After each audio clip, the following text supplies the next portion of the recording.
America, USA মুক্তিযুদ্ধের সময় আমাদেরকে সমর্থন করে নাই সেই দেশের সরকার, কিন্তু যুক্তরাষ্ট্রের সাধারণ মানুষ আমাদেরকে সমর্থন করেছিল।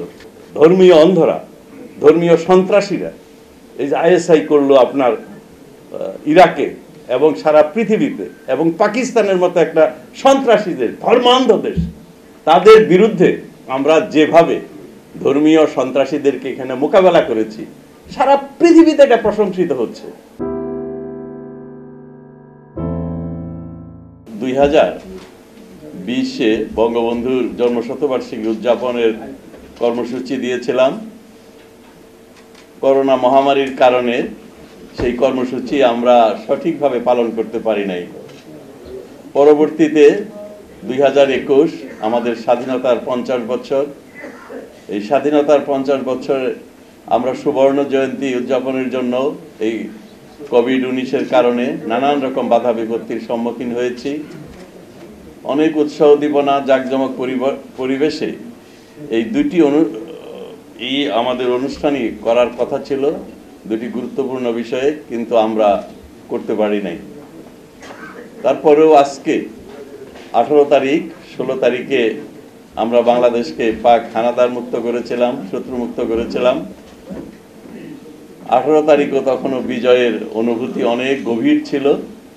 কাজে এই মাসটি আমাদের 18 কেন, এই পুরো ডিসেম্বর মাস আমরা বলি বিজয়ের মাস, এবং এই মাস ব্যাপী সারা দেশে বিভিন্ন অনুষ্ঠানাদির মাধ্যমে, জাঁকজমক পরিবেশে, উৎসাহ উদ্দীপনার মাধ্যমে আমরা এই মাসটি উদযাপন করে থাকি। আমার খুবই ভালো লাগছে যে আপনারা বাংলাদেশ ভারত সম্প্রীতি পরিষদ, আমাদের মুক্তিযুদ্ধের ইতিহাসে বাংলাদেশ ভারত সম্প্রীতির বিষয়টি অত্যন্ত গুরুত্বপূর্ণ, এবং এই সম্প্রীতিটাকে আরো গভীরে নিতে হবে। আমি মনে করি নানান কারণে এটি গুরুত্বপূর্ণ। ভারতবর্ষ আমাদের সবচেয়ে কাছের প্রতিবেশী দেশ। ভারতবর্ষের ভাষা, সংস্কৃতি, ইতিহাস, রাজনীতি, অর্থনীতির অনেক ক্ষেত্রেই বাংলাদেশের মিল রয়েছে, এবং একটি আরেকটির উপরে নির্ভরশীল। এবং সবচেয়ে বড় হলো যে স্বাধীনতা মুক্তিযুদ্ধের সময় বাংলাদেশকে অকাতরে ভারত আমাদেরকে সহযোগিতা করেছে। আমি নিজেও একজন মুক্তিযোদ্ধা, আমি ভারতে প্রশিক্ষণ নিয়েছিলাম, ভারত আমাদেরকে আশ্রয় দিয়েছে। আমরা দেখেছি যে ভারতে আমাদের এদেশের প্রায় 1 কোটি মানুষ আশ্রয় নিয়েছিল। এটা পৃথিবীর হয়তো অন্যতম বৃহত্তম বা সবচেয়ে বৃহত্তম শরণার্থী বা রিফিউজি। ভারতের অর্থনীতি তখন এতটা শক্তিশালী ছিল না, তাদেরও নানান সমস্যা ছিল, সংকট ছিল, এবং বিরাট ঝুঁকি ছিল। পার্শ্ববর্তী তাদের দেশ চীন সবসময় ভারতের সাথে একটি বৈরী সম্পর্ক, ভৌগোলিক, রাজনৈতিক নানান কারণে। আরেকদিকে ভারত সেই আমাদের মুক্তিযুদ্ধের সময় চীন প্রকাশ্যে অত্যন্ত খোলাখুলিভাবে পাকিস্তানকে সহযোগিতা করেছে। আরেকটি দিক ছিল যে বিশ্বের তখন একটি শিবিরের মোড়ল ধনতান্ত্রিক দেশ, সবচেয়ে অর্থনৈতিকভাবে এবং সামরিকভাবেও অনেক শক্তিশালী দেশ। সারা পৃথিবীর রাজনীতিতে তারা অর্থনীতিতে প্রভাব বিস্তার করে, নানানভাবে নিয়ন্ত্রণ করে। এই শক্তিধর দেশটিও আমাদের বিপক্ষে ছিল, পাকিস্তানের পক্ষে ছিল। তারা পাকিস্তানকে অস্ত্র দিয়েছে, খাবার দিয়েছে, নানানভাবে উৎসাহ জুগিয়েছে। সেই প্রেক্ষিতে ভারত যেভাবে আমাদেরকে সহযোগিতা করেছে, যে ঝুঁকি নিয়ে তারা এটা করেছিল, সত্যি এটা আমার কাছে এখন চিন্তা করলে অবিশ্বাস্য মনে হয়। আমরা শুনেছি মুক্তিযুদ্ধ যখন শুরু হয় মাত্র 4 দিনের মাথায়, 4 দিনের মধ্যে তদানীন্তন প্রয়াত জাতীয় নেতা তাজউদ্দিন সাহেব ইন্দিরা গান্ধীর সাথে দেখা করেন, এবং তিনি দেখা করে বলেন যে বঙ্গবন্ধু স্বাধীনতার ঘোষণা দিয়েছে 26শে মার্চ গভীর রাত্রে, সেদিন থেকে বাংলাদেশ একটি স্বাধীন সার্বভৌম রাষ্ট্র। মাননীয় প্রধানমন্ত্রী, আমি আপনাকে অনুরোধ করি এই স্বাধীন সার্বভৌম বাংলাদেশকে আপনারা স্বীকৃতি দেন। এবং ইন্দিরা গান্ধী কনভিন্স, উনি সম্মত হয়েছিলেন যে বাংলাদেশকে একটা স্বাধীন দেশ হিসাবে স্বীকৃতি দেবে এবং যুদ্ধে সর্বাত্মক সহযোগিতা শুরু করবে। এই 4 দিনের মধ্যেই পরবর্তীতে যখন এটি আলোচনা হয়, শরণ সিং তখন পররাষ্ট্রমন্ত্রী ছিল, আপনারা যারা মুক্তিযোদ্ধা তাদের অনেকেই স্মরণ থাকবে। শরণ সিং এবং তখনকার প্রিন্সিপাল সেক্রেটারি সেই আলোচনায় তারা ছিলেন। তাজউদ্দিন সাহেব চলে যাওয়ার পরে তারা যুক্তি দেখান যে আমরা যদি এই মুহূর্তে বাংলাদেশকে স্বীকৃতি দেই তাহলে এটা সারা পৃথিবীতে প্রমাণিত হবে যে একটা বিচ্ছিন্নতাবাদী দেশকে, অঞ্চলকে, মানুষকে আমরা সহযোগিতা দিচ্ছি এবং সারা পৃথিবী হয়তো আমাদের বিরুদ্ধে ঐক্যবদ্ধ হয়ে যাবে। বৃহৎ শক্তি কেউ আমাদের পক্ষে থাকার সুযোগ পাবে না। কাজেই এখনই আমাদের স্বীকৃতি দেওয়া ঠিক হবে না। আমরা তাদেরকে সর্বাত্মক সহযোগিতা দিব। পরবর্তীতে ইন্দিরা গান্ধী তাজউদ্দিন সাহেবকে বলেন যে আপনারা আমাদের দেশেই থাকবেন, আমাদের মাটিতেই থাকবেন, আপনারা সরকারও গঠন করবেন, আমরা সর্বাত্মক সহযোগিতা দিব, কিন্তু আমরা ফর্মালি আপনাদেরকে স্বীকৃতি দেব না, কিন্তু একটা রাষ্ট্র হিসাবে যা যা পাওয়া দরকার সমস্ত সুযোগ আপনারা পাবেন। আমরা এই 9 মাসব্যাপী যুদ্ধে দেখেছি প্রথম দিন থেকেই, অর্থাৎ 17 এপ্রিল যে সরকার শপথ নিয়েছিল, সেই সরকারের প্রধান ছিলেন মাননীয় আমাদের জাতির পিতা বঙ্গবন্ধু শেখ মুজিব, অস্থায়ী প্রেসিডেন্ট ছিলেন সৈয়দ নজরুল ইসলাম এবং তাজউদ্দিন সাহেব ছিলেন প্রধানমন্ত্রী। তারা শপথ নিয়েছিলেন এইভাবে এবং 10 তারিখে স্বাধীনতার ঘোষণা দেওয়া হয়। সেই ঘোষণাটি আপনারা জানেন, দার্জিলিংয়ের কাছে একটি শহরে সমস্ত এমপিরা ঐক্যবদ্ধ হয়ে সিদ্ধান্ত নেয় যে আমরা বাংলাদেশ গঠন করব এবং বাংলাদেশের সরকার করব। এবং স্বাধীনতার ঘোষণা যেটি এখন বলা হচ্ছে যে আমরা এই স্বাধীনতার ঘোষণাটা বই পুস্তকে করা দরকার, এটা অত্যন্ত গুরুত্বপূর্ণ একটি বিষয়। আমরা জানি যে এই যুক্তরাষ্ট্রের স্বাধীনতার ঘোষণা একটা অত্যন্ত গুরুত্বপূর্ণ দলিল এবং পৃথিবীর ইতিহাসে বাংলাদেশেরও যে ঘোষণা সেটিও একটি গুরুত্বপূর্ণ দলিল, স্বাধীনতার ঘোষণা।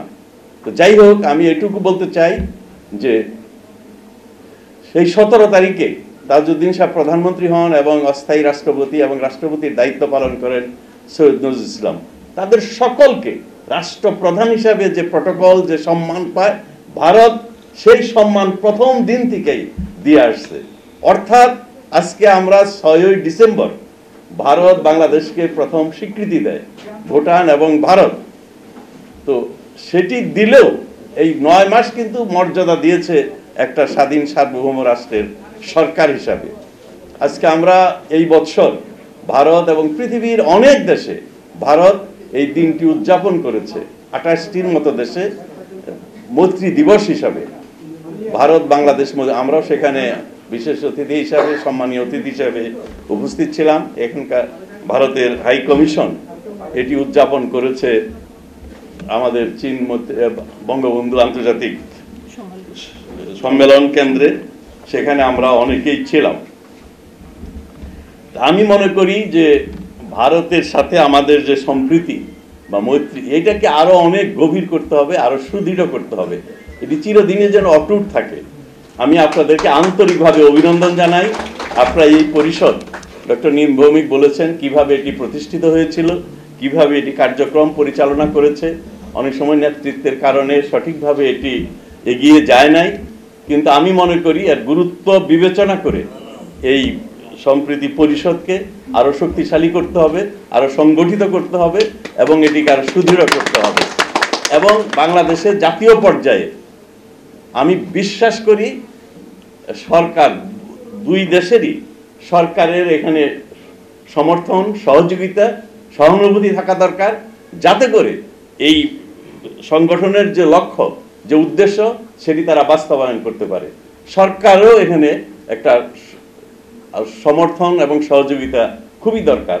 আমি এইটুকু আপনাদেরকে বলতে পারি, সরকারের পক্ষ থেকে সবসময় আপনাদের প্রতি আমাদের সহানুভূতি, সহযোগিতা থাকবে এবং আমরা সর্বাত্মক সহযোগিতা আপনাদেরকে করব এবং জাতীয় পর্যায়ে এটি একটি ক্রমান্বয়ে আরো বেশি গুরুত্বপূর্ণ, আরো বেশি কার্যকরী একটি সংগঠন হিসাবে কাজ করবে। আঞ্চলিক সম্প্রীতি বৃদ্ধির জন্য এই অঞ্চলের রাজনৈতিক স্থিতিশীলতার জন্য এবং বাংলাদেশের স্বাধীনতার সার্বভৌমত্ব এবং এটাকে আরো সুদৃঢ় করার জন্য এখনো বাংলাদেশের বিরোধী শক্তি, স্বাধীনতাকে যারা মেনে নিতে পারে নাই, পাকিস্তানের লেজুর ভিত্তি করে, এদের বিরুদ্ধে আমার মনে হয় মানুষকে আরো সচেতন করার জন্য, ঐক্যবদ্ধ করার জন্য, এবং যারা সুপরিকল্পিতভাবে মিথ্যাচার করে এই সম্প্রীতিকে নষ্ট করতে চায়, নানান মিথ্যাচার অপপ্রচার তারা করে, নানা রকম গুজব ছড়ায় মাঝে মাঝে, সেগুলো আমাদেরকে চিন্তায় রাখতে হবে। আমরা সম্প্রতি দেখেছি দুর্গা পূজাকে কেন্দ্র করে যে ধরনের দুর্ঘটনা বাংলাদেশে হয়েছে, এটা অপ্রত্যাশিত, আমরা চিন্তাও করতে পারি না। আমরা সব সময় বলেছি এই বাংলাদেশ, আমরা হিন্দু, মুসলমান, খ্রিস্টান, বৌদ্ধ সকলে কাঁধে কাঁধ মিলে, হাতে হাত মিলিয়ে যুদ্ধ করেছি। এই দেশ সকলের, হিন্দু, মুসলমান, খ্রিস্টান, বৌদ্ধ, গারো, চাকমা, হাজং, সকল সাঁওতাল, সকল মানুষের সমান অধিকার। আপনারা দেখেছেন পরশুদিন আমি সেখানে ছিলাম আলোচনায়, যখন মাননীয় প্রধানমন্ত্রী এবং ভারতের প্রেসিডেন্ট দ্বিপাক্ষিক বৈঠক করছিল সোনারগাঁ হোটেলে। সেখানে প্রধানমন্ত্রী শেষে এই কথাটা বলেছেন যে আমি প্রধানমন্ত্রী হিসাবে না, আমি বঙ্গবন্ধুর কন্যা হিসাবে, শেখ হিসেবে আপনাকে আমি বলতে চাই, আপনাকে অ্যাসিওর করতে চাই, বাংলাদেশে কোনো মাইনরিটি নেই, সকল মানুষের সমান অধিকার, সকল মানুষের সমান অধিকার। এখানে হিন্দু, মুসলমান, খ্রিস্টান কারো গুরুত্ব কারো চেয়ে কম নয়। মুসলমান হলে সে বেশি এই দেশে সুযোগ সুবিধা, আমাদের সংবিধানে সুস্পষ্ট লেখা রয়েছে, সুস্পষ্ট লেখা রয়েছে। শিক্ষা ক্ষেত্রে, চাকরি বাকরির ক্ষেত্রে, বিভিন্ন সামাজিক অনুষ্ঠানে কোথায় হিন্দু মুসলমানের মধ্যে বা বৌদ্ধ খ্রিস্টানের মধ্যে কোনো বিভেদ সৃষ্টি করা যাবে না, কাউকে ছোট করা যাবে না, কাউকে বড় করা যাবে না। এটাই বাংলাদেশের নীতি, এটা সংবিধানে সুস্পষ্টভাবে লিপিবদ্ধ করা রয়েছে। প্রিয় ভাই বোনেরা, আমি আরেকটি বিষয় বলতে চাই, সেটি হলো যে এই যে সুপরিকল্পিতভাবে যারা অপপ্রচার করে, ধর্মের নামে যারা ধর্মান্ধরা, এই পাকিস্তান সৃষ্টির পরে সারা বাংলাদেশকে চিরদিনের জন্য একটা কলোনি করার জন্য, এই পূর্ববঙ্গকে শোষণ করার জন্য তারা যেভাবে অগ্রসর হচ্ছিল, সেই সময় আমাদের শিক্ষা, সংস্কৃতি সবকিছুর উপরে তারা আস্তে আস্তে আঘাত আনে। আপনারা যদি বাংলাদেশের হাজার বছরের ইতিহাস চিন্তা করেন, তাহলে দেখবেন যে ধর্মের ভিত্তিতে কিন্তু পৃথিবীতে কোথাও কোনো দেশ নাই, কোথাও নাই। এবং বঙ্গবন্ধু এই কথাটা বারবার বলতেন। এই অবৈজ্ঞানিক দ্বিজাতি তথ্যের ভিত্তিতে 2000 কিলোমিটারের ব্যবধানে একটি কৃত্রিম রাষ্ট্র সৃষ্টি করা হয়। এটা কৃত্রিম রাষ্ট্র, যে দুই রাষ্ট্রের মধ্যে, যে রাষ্ট্রের দুই অংশের মধ্যে এই 2000 কিলোমিটারের ব্যবধানে তাদের মধ্যে সামাজিক, সাংস্কৃতিক এবং ভাষাগত জীবনাচরণ কোনো ক্ষেত্রে কোনো বন্ধন ছিল না, একমাত্র বন্ধন ধর্মের ভিত্তিতে।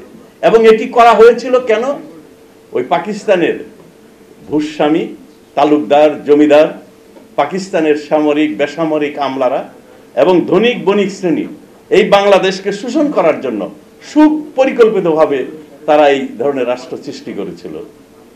এবং আমি একটা ইতিহাসে পড়েছি, আপনারা জানেন মৌলানা আবুল কালাম আজাদ, যিনি ভারতবর্ষের কংগ্রেসের অনেক বড় নেতা ছিলেন, সভাপতি ছিলেন এবং ভারতের স্বাধীনতা আন্দোলনে অসাধারণ অবদান রেখেছিলেন। তিনি চাতান পত্রিকা লাহোরের সাথে একটা সাক্ষাৎকার দিয়েছিলেন, তখন 47-এর আগে এপ্রিল মেতে। তিনি বলেছেন যে পাকিস্তান রাষ্ট্র হতে যাচ্ছে, এই রাষ্ট্রের মধ্যে ছাড়া, ধর্ম ছাড়া কোনো বন্ধন নাই, এই রাষ্ট্র কোনোদিন টিকে থাকবে না। এবং জিন্না জানে না, জিন্না বলেই বলেছে যে জিন্না জানে না যে বাংলাদেশের মানুষ কারো প্রভুত্ব মেনে নেয় না। বাংলাদেশের মানুষের এখন যুব সমাজ পাকিস্তান চাচ্ছে, লড়কে লঙ্কা পাকিস্তান বলছে, এই যুব সমাজের মোহ কেটে যাবে এবং বাংলাদেশের মানুষ স্বাধীন হবে। এটা চাতান পত্রিকায় 47-এর আগে, অগস্ট মাসের আগে এই মৌলানা আবুল কালাম আজাদ বলেছিলেন। আমরা দেখি দেশ স্বাধীন হলো, স্বাধীন হওয়ার পরে আমাদের দেশ স্বাধীন হওয়ার পরে অন্নদা শঙ্কর রায় এবং সৈয়দ মুস্তফা আলী, ওনারা ভারত থেকে বাংলাদেশে এসেছিলেন এবং একটা সাহিত্য সম্মেলনের পরে তারা বঙ্গবন্ধুর সাথে দেখা করে হাসতে হাসতে অন্নদা শঙ্কর রায় বলেছিলেন, বঙ্গবন্ধু আমাদেরকে বলবেন আপনি কখন স্বাধীনতার কথা চিন্তা করলেন? বঙ্গবন্ধু হাসতে হাসতে বললেন যে আপনারা জানেন যে দিল্লিতে 47-এর আগে এপ্রিল মাসে মুসলিম লীগের বিরাট একটি সম্মেলন হয়। সেই সম্মেলনে যে লাহোর প্রস্তাবের ভিত্তিতে পাকিস্তানের কথা চিন্তা করা হয়েছে, সেই লাহোর প্রস্তাবে ছিল স্টেটস। অর্থ হলো যে কতগুলো অঞ্চল নিয়ে, কতগুলো প্রভিন্স বা স্টেট নিয়ে একটা পাকিস্তান ফেডারেশন হবে, কেন্দ্রীয় সরকার হবে। এই স্টেটসগুলো তার স্বায়ত্ত শাসন থাকবে এবং এক ধরনের স্বাধীনতা থাকবে। এটি সুস্পষ্ট লাহোর প্রস্তাবে বলা হয়েছিল। যেমন America, United states, Soviet union, Bharat union, Indian union, এরকম পৃথিবীতে অনেক দেশ আছে। এমন দেশ হবে। কায়েদ আজম অত্যন্ত সচতুর ছিলেন, খুবই চালাক ছিলেন, আইনজীবী। সেই কায়েদ আজম এই দিল্লির সম্মেলনে, মুসলিম লীগের সম্মেলনে, সেখানে সে স্টেটসের এস শব্দটা কেটে দেয়। অনেকেই বুঝতে পারে নাই। আবুল হাশেম, যিনি ময়মনসিংহের মুসলিম লীগের, তিনি তখন বড় নেতা ছিলেন, তরুণ, বঙ্গবন্ধু, এরা মিলে এবং সরওয়ার্দী সাহেব, এরা এটি প্রতিবাদ করে। কিন্তু কায়েদ আজমের জনপ্রিয়তা তখন এমন পর্যায়ে যেটা প্রতিবাদ সেখানে টিকে না এবং এস শব্দটা বাদ হয়ে যায়। তো তখনই আমরা বুঝতে পেরেছিলাম যে পাকিস্তান হতে যাচ্ছে। এ পাকিস্তানে বাংলাদেশের মানুষের অর্থনৈতিক, সামাজিক, সাংস্কৃতিক কোনো অধিকার থাকবে না। এবং পার্ক সার্কাসে আমরা একটা মিটিং করেছিলাম। সেই মিটিং অনেক তরুণরা ছিল, যুবকরা ছিল। আমরা সম্মিলিতভাবে সেদিন চিন্তা করেছিলাম যে এই পাকিস্তানে বাংলাদেশের মানুষের, পূর্ববঙ্গের মানুষের অর্থনৈতিক অধিকার প্রতিষ্ঠিত হবে না। বঙ্গবন্ধু কখন চিন্তা করেছেন? তাই আমরা দেখি 1948 সালের 4 জানুয়ারি তিনি ছাত্রলীগ প্রতিষ্ঠা করেছিলেন। এবং এই মুসলিম লীগের 4 জানুয়ারি তিনি ছাত্রলীগ প্রতিষ্ঠা করেছিলেন। এবং তার আগেও একটা যুবলীগ প্রতিষ্ঠিত হয়েছিল। আমি অত বিস্তারিত ইতিহাসে যাব না, শুধু এটুকুই বলতে চাই যে বঙ্গবন্ধুর দূরদর্শিতা কতটা ছিল। তারপর 49 সালে আপনারা জানেন যে আওয়ামী লীগ গঠিত হয়, যে আওয়ামী লীগের বঙ্গবন্ধু ছিলেন যুগ্ম সাধারণ সম্পাদক। তারপর থেকেই, এবং আমরা দেখি যে পাকিস্তান হওয়ার পরে প্রথম তারা আঘাত হানে আমাদের ভাষার উপরে। রাষ্ট্রভাষা, মুসলমানরা সংখ্যাগরিষ্ঠ হলেও আমাদের রাষ্ট্রভাষা হবে উর্দু। এটি তারা করেছিল যাতে আমাদের মেধা, আমাদের সৃজনশীলতা বিকশিত না হয়, আমাদের ভাষা কেড়ে নিয়ে চিরদিন যারা এই বাংলাদেশটাকে শোষণ করতে পারে। তার বিরুদ্ধেই বঙ্গবন্ধু আস্তে আস্তে বাঙালি জাতিকে ঐক্যবদ্ধ করতে থাকেন। আমরা বলি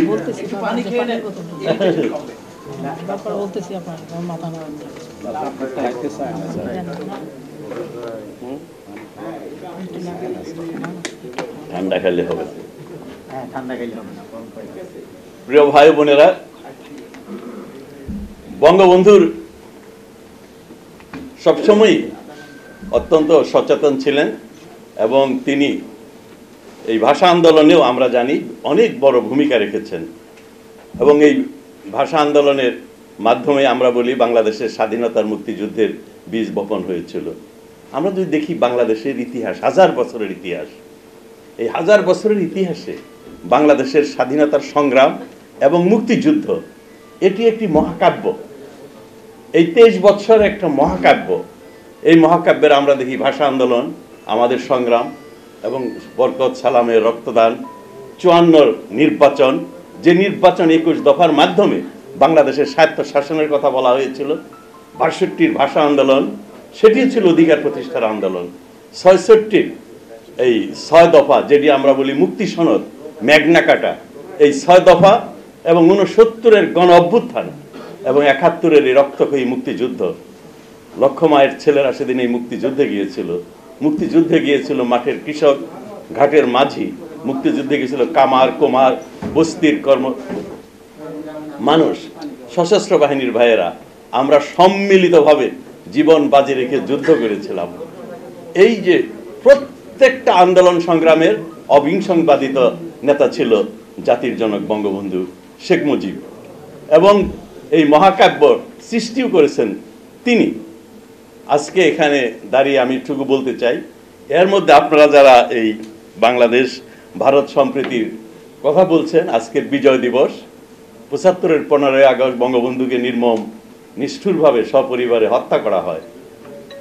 এই হত্যার পর থেকেই বাংলাদেশের ইতিহাস আবার পিছনের দিকে ৪৭-এর দিকে নিয়ে যাওয়ার চেষ্টা করে এবং তারা ইতিহাসকেও বিকৃত করে বঙ্গবন্ধুকে ইতিহাস থেকে মুছে ফেলার জন্য নানান ষড়যন্ত্র সুপরিকল্পিতভাবে সেদিন স্বাধীনতা বিরোধী ক্ষমতা এসে এবং দুইটি সামরিক সরকার দীর্ঘদিন ইতিহাসের মিথ্যাচার করে তারা ইতিহাসকে বিকৃত করে সুপরিকল্পিতভাবে এটি প্রচার করতে থাকে। বঙ্গবন্ধুর যে স্বপ্ন ছিল, আমাদেরকে যে লক্ষ্য উদ্দেশ্য নিয়ে আমাদেরকে উদ্বুদ্ধ করেছিল, দুঃখজনকভাবে সেই লক্ষ্যগুলো বঙ্গবন্ধু মাত্র 3.5 বছরে এটি বাস্তবায়ন করতে পারেন নাই। আজকে যে স্বপ্ন ছিল বঙ্গবন্ধুর, সেই স্বপ্ন আজ বিজয় দিবসে আপনারা যারা এখানে মিলিত হয়েছেন, আজকে বাংলাদেশ ভারত সম্প্রীতির কথা আমরা বলছি। আজকে আমাদের জন্য অত্যন্ত আনন্দের, খুশি যে বঙ্গবন্ধু তার স্বপ্ন বাস্তবায়ন করতে পারে নাই। যে স্বপ্ন ছিল সেই স্বপ্ন আজকে বাস্তবায়নের পথে। দেশ স্বাধীন হওয়ার পরে পৃথিবীর অনেক বড় বড় অর্থনীতিবিদরা, হার্ভার্ড, MIT, ক্যামব্রিজ, অক্সফোর্ডের, তারা বলেছিল বাংলাদেশ হয়তো একটি স্বাধীন দেশ হিসাবে টিকে থাকবে না, যদি টিকে থাকেও বিদেশি সাহায্যের উপরে নির্ভরশীল থাকবে। এমন অনেক কথা তারা বলেছিল। আপনারা জানেন যে হেনরি কিসিঞ্জার বলেছিল বটমলেস বাস্কেট। আপনারা জানেন, আমি অনেক অর্থনীতিবিদের নামও বলতে পারি, এখন তারা বলছে যে আমরা ভুল করেছিলাম। এমন অর্থনীতিবিদরা বলেছিল যে বাংলাদেশ যদি উন্নয়ন করে পৃথিবীর সকল দেশই উন্নত হবে, পৃথিবীতে কোনো গরিব দেশ থাকবে না, এমন কথাও তারা বলেছিল। আজকে আমি আপনাদের একজন হিসাবে, মন্ত্রী হিসাবে এটুকু বলতে চাই যে বাংলাদেশে আগে বাজেটের 15 থেকে 20 ভাগ আসতো বিদেশি সাহায্য থেকে, এটি এখন 2 ভাগে নেমে এসছে। আমরা পদ্মা সেতু করি 40,000 কোটি টাকা খরচ করে বিদেশি সাহায্য ছাড়া। আপনারা জানেন, আমি কৃষি মন্ত্রী হিসেবে বলছি, আমরা প্রতি বছর সারের উপরে এদেশে চাষিকে আমরা ভর্তুকি দেই বা প্রণোদনা দেই 9,000 কোটি টাকা। আমাদের মাননীয় প্রধানমন্ত্রী বলেন যে এটা প্রণোদনা, এটাকে আমি সাবসিডি বলি না। এই বছর আপনারা শুনে আশ্চর্য হবেন, 1 টন ইউরিয়ার দাম 300 টাকা ছিল, $300 1 টনের দাম, সেটা এখন $600-700। ডায়ামোনিয়াম ফসফেট যেটি ছিল 350 কোটি টাকা, সেটি হচ্ছে এখন 1000 কোটি টাকা, অর্থাৎ 9,000 কোটি টাকা না, এই বছর আমাদের 30,000 কোটি টাকা সাবসিডি দিতে হবে। তারপরও মাননীয় প্রধানমন্ত্রী বলেছেন তিনি এদেশের কৃষককে ভালোবাসেন, মানুষকে ভালোবাসেন। তিনি বলেন যে আমি কোনো সারের দাম বাড়াবো না, এতে যত ক্ষতি হোক কৃষকের উপরে আমি বা কৃষি পণ্যের উৎপাদনের উপরে আমি এখন কোনো ভার চাপিয়ে দিব না। এটা যে দাম আছে সেই দাম। 1 কেজি ইউরিয়ার দাম সেটা 70-80 টাকা, সেটি আমরা দিই 16 টাকায়। যেটি 100 টাকা সেটি দিই আমরা মাত্র 20 টাকা।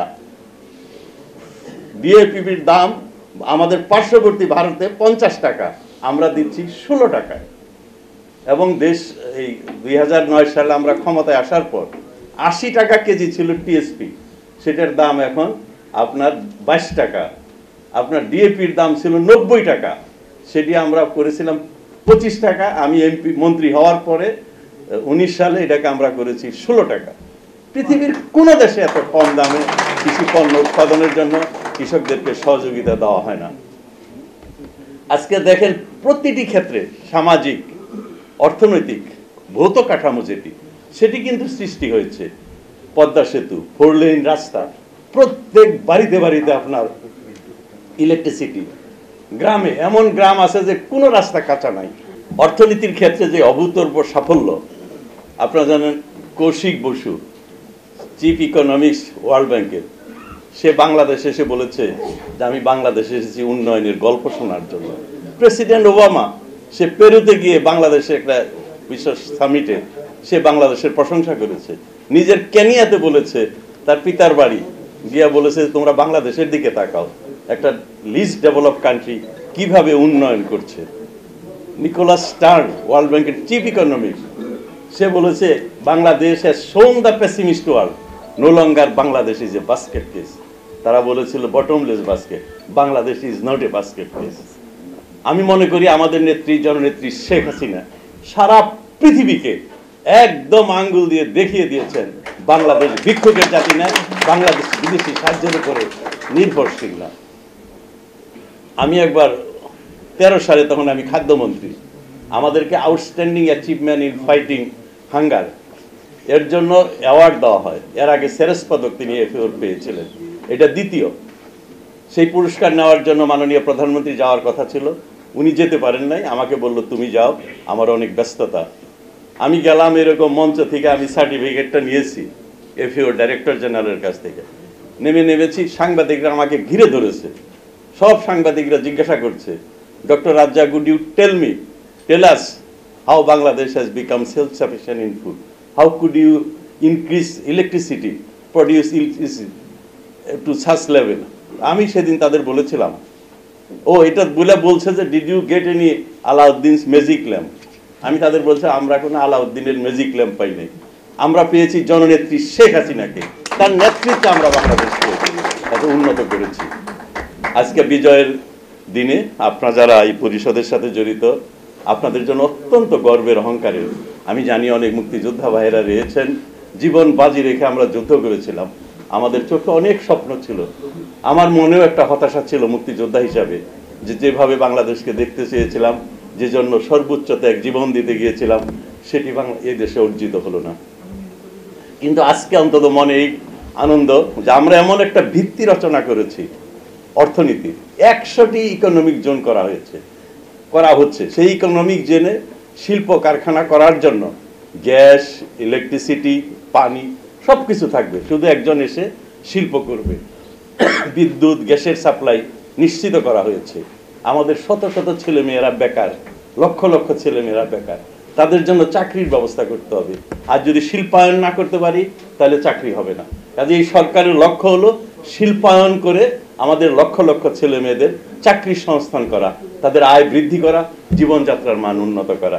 এই লক্ষ্য নিয়েই এই সরকার কাজ করছে এবং ইনশাল্লাহ আমরা উন্নয়নের, বা আমরা বলি যে উন্নয়নের মহাসড়কে আমরা দেশকে সম্পৃক্ত করেছি।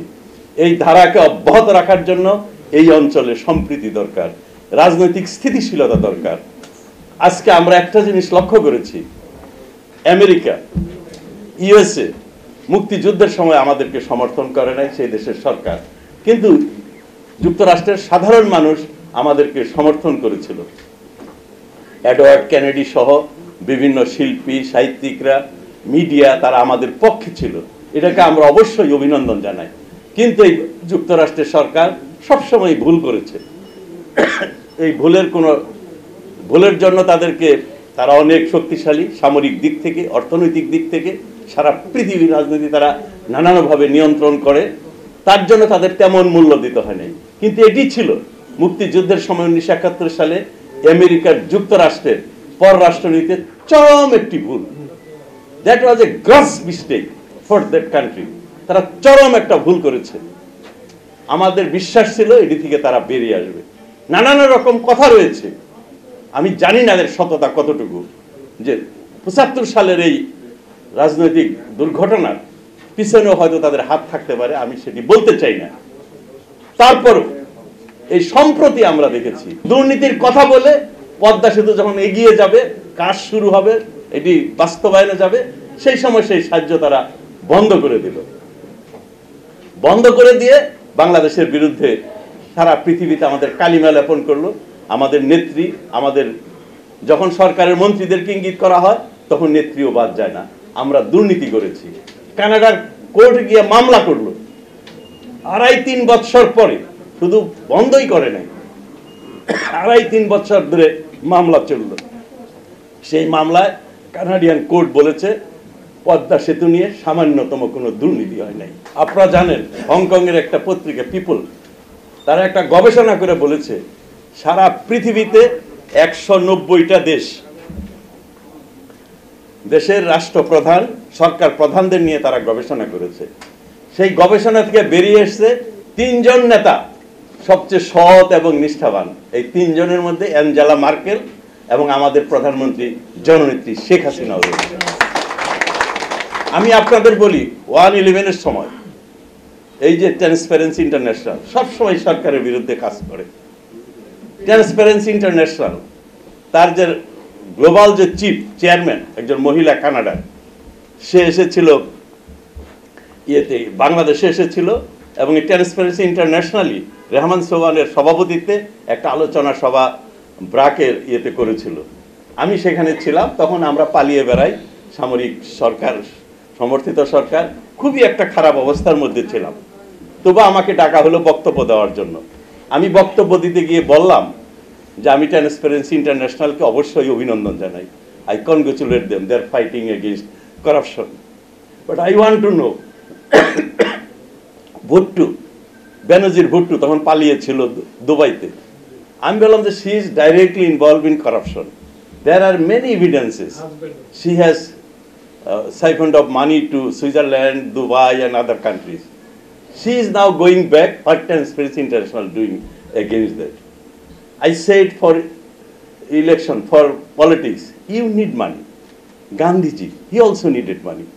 Our leader Sheikh Mujib, he also needed money for making podium, for making poster, leaflet, and for different years. But it comes from the support. We raise money from our supporter, from our well-wishers. Even in Western country, you also need money. But you have institution, and to that institution, politicians are accountable. They are responsible. কিন্তু আমাদের দেশে ওই ধরনের কোনো প্রতিষ্ঠান নাই।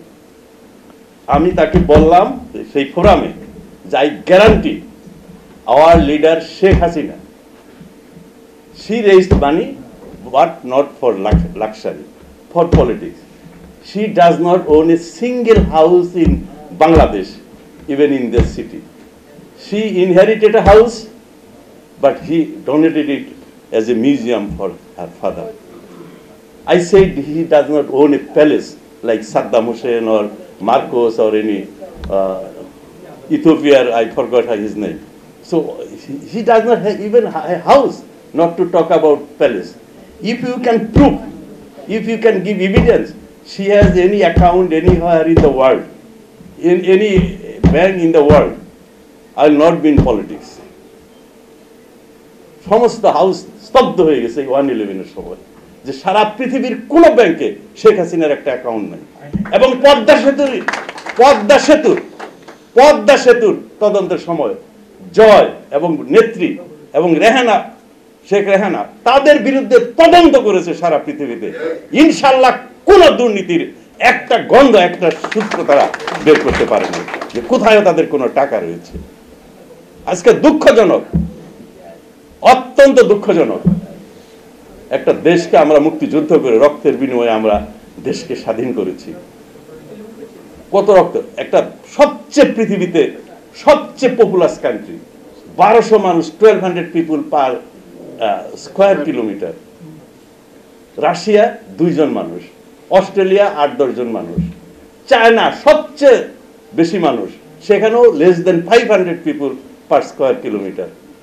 ভারত দ্বিতীয় বৃহত্তম জনসংখ্যার দিক থেকে, তাদেরও জনসংখ্যার এই মাত্র 400-র মতো মানুষ পার স্কোয়ার কিলোমিটার, আমাদের 1200, এবং সবাই এখানে মুসলমান, 85% মানুষ।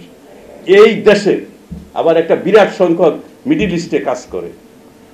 যখন এই ধর্মীয় অন্ধরা, ধর্মীয় সন্ত্রাসীরা এই যে ISI করলো আপনার ইরাকে এবং সারা পৃথিবীতে, এবং পাকিস্তানের মতো একটা সন্ত্রাসী দেশ, ধর্মান্ধ দেশ, তাদের বিরুদ্ধে আমরা যেভাবে ধর্মীয় সন্ত্রাসীদেরকে এখানে মোকাবেলা করেছি, সারা পৃথিবীতে এটা প্রশংসিত হচ্ছে।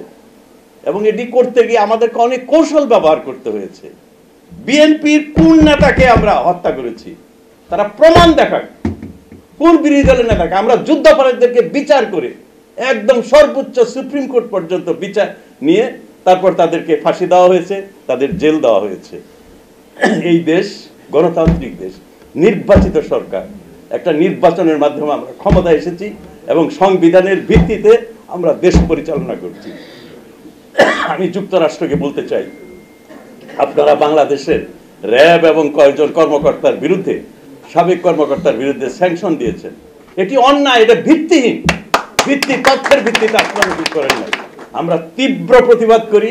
আমি বিনীতভাবে অনুরোধ করি যে আমরা কোনো মানবতা হিউম্যান রাইটসকে আমরা ভায়োলেট করি নাই, কোনো হিউম্যান রাইটসকে ভায়োলেট করা হয় নাই, এবং এখানে আইনের ভিত্তিতেই দেশ পরিচালিত হচ্ছে এবং র্যাব দায়িত্বশীল ভূমিকা রেখেছে। বিশেষ করে আমি যে কথাটি বারবার বলছি, সন্ত্রাসীদের, জঙ্গিদেরকে, টেররিস্টদেরকে, ধর্মীয় জঙ্গিদেরকে মোকাবেলা করার জন্য যে সফলতা দেখিয়েছে, এটা সারা পৃথিবীর জন্য একটা উদাহরণ, সারা পৃথিবীর জন্য একটা উদাহরণ।